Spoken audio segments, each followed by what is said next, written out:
À bas la loi de finances 2019, à bas les forces étrangères, scandaient ces manifestants tout au long de la marche. Répondant ainsi à l'appel d'une coalition d'organisations de la société civile, ils sont environ 1 millier de Nigériens à prendre part à cette manifestation. Manifestation dont le but est d'une part de s'insurger contre la loi de finances 2019 où sont reconduites selon les protestataires les mêmes mesures antisociales contenues dans celle de 2018 et d'autre part contre les forces étrangères basées au Niger. Les manifestants ont en outre réclamé la libération et l'arrêt des poursuites judiciaires contre 2 de leurs camarades écroués depuis près d'1 an après des manifestations contre le budget 2018. Au Niger, la France possède une base sur l'aéroport de Niamey à partir de laquelle des avions de chasse et des drones non armés opèrent. Dans le cadre de l'opération Barkhane, les forces françaises disposent également d'une base à Madama dans le nord nigérien.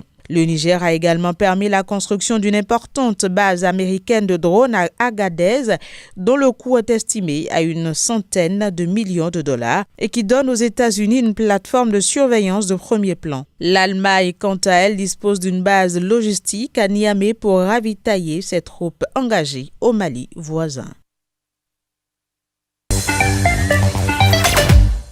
Cette 11e université s'inscrit dans le cadre habituel de renforcement des capacités des notaires et surtout, elle a été justifiée par la nécessité de s'enrichir et de s'approprier les nouvelles lois adoptées par le Togo, notamment la matière foncière qui est tout à fait nouvelle. Le code a été adopté le 14 juin 2018. Vous convenez avec moi que les lois sont faites pour être appliquées et qu'elles doivent être maîtrisées. Et en ce sens, nous avons besoin de nous approprier cet outil qui nous confère tous les droits en matière foncière, la sécurité y afférente. Et donc, nous avons donc besoin de nous en approprier pour la sécurité foncière au Togo. Pendant ces 3 jours, nous avons parlé de 3 thèmes d'actualité en ce moment. Et notamment, le premier concernait le rôle du notaire auprès des collectivités locales. Un second qui a porté sur la dématérialisation des actions et en droit au WADA, et le 3e qui a porté sur le rôle du notaire, le rôle et la responsabilité du notaire dans le nouveau code foncier. Il sera notamment question du nouveau gouvernement d'unité nationale, disposition de l'accord de Khartoum. Annoncé le 3 mars dernier, la composition de ce gouvernement a provoqué la colère de certains groupes armés. L'Union africaine demande aux signataires de l'accord de Khartoum d'assouplir leur position. Ce test, censé ramener la paix en Centrafrique, n'a même pas 2 mois, mais il est déjà bien fragilisé. Le gouvernement nommé après sa signature est censé répondre à l'exigence d'union nationale, ne satisfait pas tout le monde. Plusieurs groupes armés signataires du test disent vouloir le dénoncer. Des ministres de la nouvelle équipe prévoient de démissionner.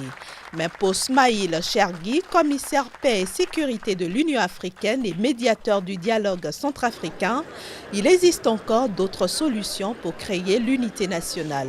L'inclusivité ne concerne pas le gouvernement.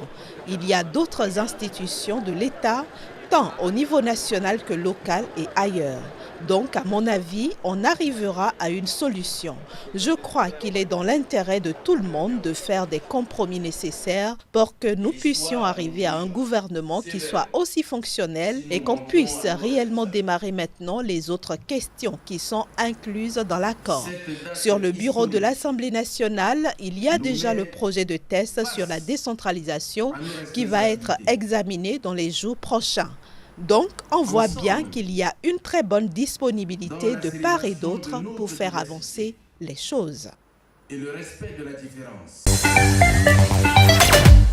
En colère contre les élus de son propre camp, le président congolais Félix Tshisekedi a décidé de suspendre l'installation des sénateurs nouvellement élus et de renvoyer sine die l'élection des gouverneurs prévue le 26 mars. Il a aussi demandé au parquet de mener des enquêtes pour débusquer les élus trempés dans la corruption, les sénateurs et députés provinciaux, les corrupteurs et les corrompus, et qu'ils soient sévèrement sanctionnés.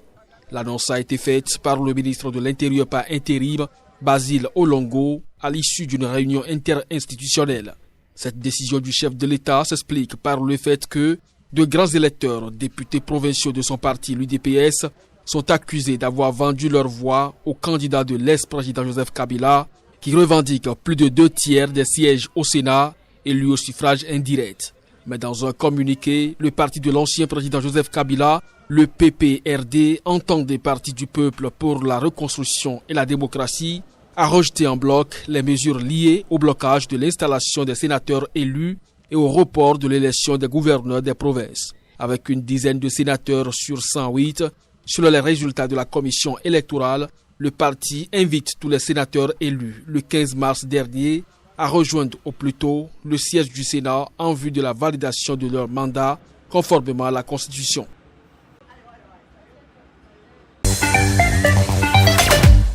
Tout en encourageant le Cameroun à garantir le droit de manifester pacifiquement et à la liberté d'expression, Washington a réaffirmé ce lundi à Yaoundé ses inquiétudes au sujet de l'arrestation du principal opposant Maurice Kamto, arrêté fin janvier et écroué depuis. J'ai souligné mes inquiétudes au sujet de l'arrestation de Maurice Kamto et des autres personnes arrêtées auprès du ministre des Affaires étrangères camerounais, a écrit le secrétaire d'État américain adjoint aux affaires africaines, Timor Nagy, à l'issue de leur rencontre à Yaoundé. Maurice Kamto, le principal opposant au chef de l'État Paul Biya, après la présidentielle d'octobre, à laquelle il est officiellement arrivé deuxième, mais dont il revendique la victoire, a été arrêté avec environ 150 manifestants à la suite d'une marche pacifique le 26 janvier. Il protestait contre la victoire du président sortant à cette présidentielle qualifiée par Maurice Kamto de hold-up électoral. Tous ont été présentés mi-février devant le tribunal militaire de Yaoundé où ils ont été inculpés pour hostilité contre la patrie et insurrection selon leur avocat.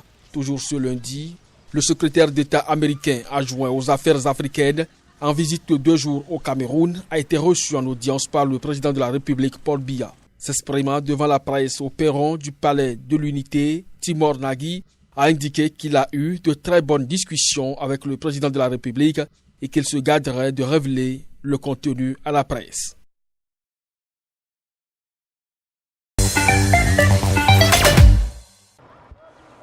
Près de 300 camions en provenance du Cameroun sont actuellement bloqués à la sortie est du Cameroun, principalement à Garoua-Boulaye, à la frontière avec la Centrafrique, à cause des menaces des bandes armées centrafricaines, selon le bureau de gestion du fret terrestre camerounais.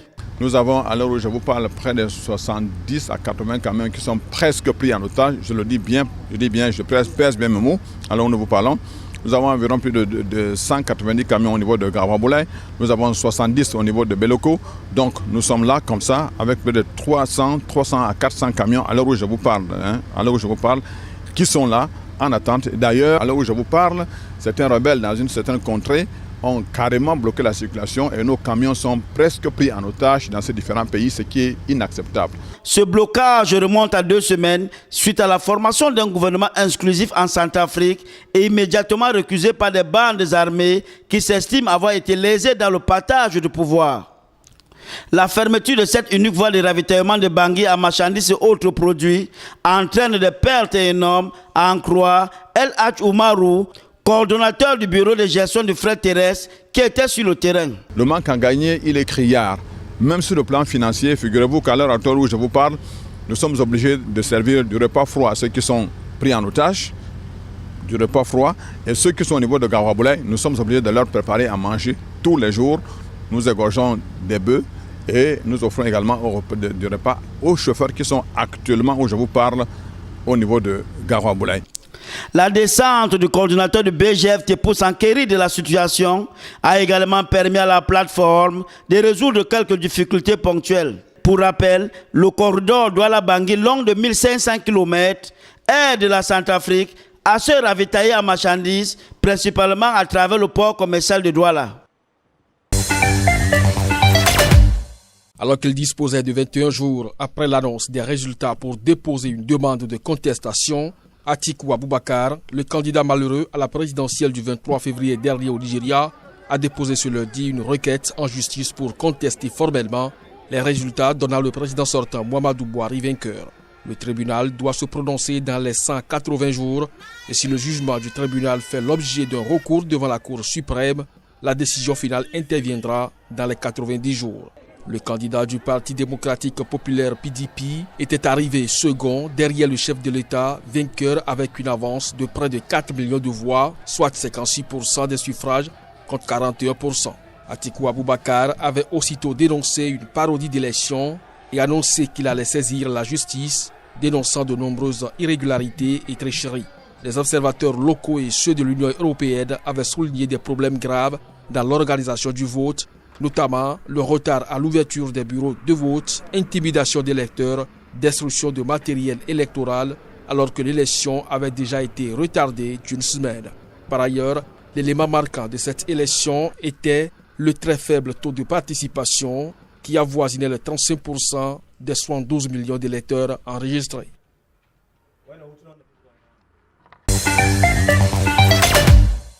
Depuis le milieu de la semaine dernière, le géant public Eskom, qui fournit 90% de l'électricité produite en Afrique du Sud, plonge dans le noir pendant plusieurs heures et à tour de rôle des quartiers entiers du pays. Le ministre des Entreprises publiques, Pravin Gordhan, qui a expliqué mardi que les autorités tentaient de comprendre l'origine du problème, a également expliqué que le gouvernement n'a pas de formule magique pour résoudre la situation. Le ministre a cependant assuré que tout devrait rentrer dans l'ordre dans les prochaines années. L'Afrique du Sud dispose de plusieurs centrales à charbon mal conçues et mal entretenues. Eskom, qui est pointé du doigt pour sa très mauvaise gestion pendant le règne de l'ex-président Jacob Zuma, croule sous une dette abyssale de 26 milliards d'euros. Eskom est aussi actuellement affecté par le cyclone Ida qui a frappé la semaine dernière le Mozambique voisin où il s'approvisionne partiellement. Des pylônes électriques entre le barrage hydroélectrique de Cahora Bassa dans l'ouest du Mozambique et les centrales électriques en Afrique du Sud ont été endommagées. Depuis février dernier, l'Afrique du Sud a renoué par intermittence avec de longues coupures d'électricité. Potentiellement dévastatrice sur le plan économique, la dégringolade d'Eskom inquiète aussi politiquement le président Cyril Ramaphosa et son parti, l'ANC, en pleine campagne pour les élections du 8 mai prochain. Pour le Front commun pour le Congo FCC, la plateforme de Joseph Kabila, la réunion interinstitutionnelle n'est qu'un cadre de concertation qui ne dispose d'aucun pouvoir de décision et devrait se limiter à la formulation des recommandations qui seraient adressées aux institutions constitutionnellement établies. Le mouvement de libération du Congo MLC de l'opposant Jean-Pierre Bemba relève ce qu'il considère comme l'incompétence absolue en cette matière de cette réunion interinstitutionnelle qui, selon son argumentaire, est dépourvue de tout pouvoir décisionnel. Dans le camp présidentiel, on se défend en soulignant que ces décisions sont prises non pas par la réunion interinstitutionnelle, mais par le chef de l'État en tant que garant de la nation et du bon fonctionnement des institutions de la République. Bien plus, dans l'entourage du chef de l'État, on ajoute que la décision en décembre dernier de reporter les élections législatives dans les circonscriptions de Beni, Butembo et Nyumbi avait été prise à l'issue d'une réunion interinstitutionnelle présidée par le chef de l'État de l'époque.